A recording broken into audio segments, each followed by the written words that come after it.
Þetta er verkefni 1 í C-hlutanum, liður 1.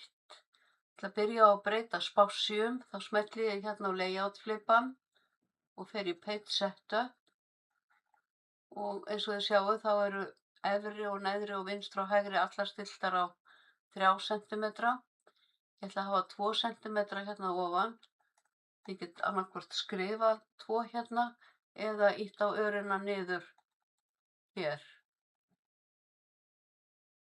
Og sama hér, vinstri og hægri eiga að vera 2,5.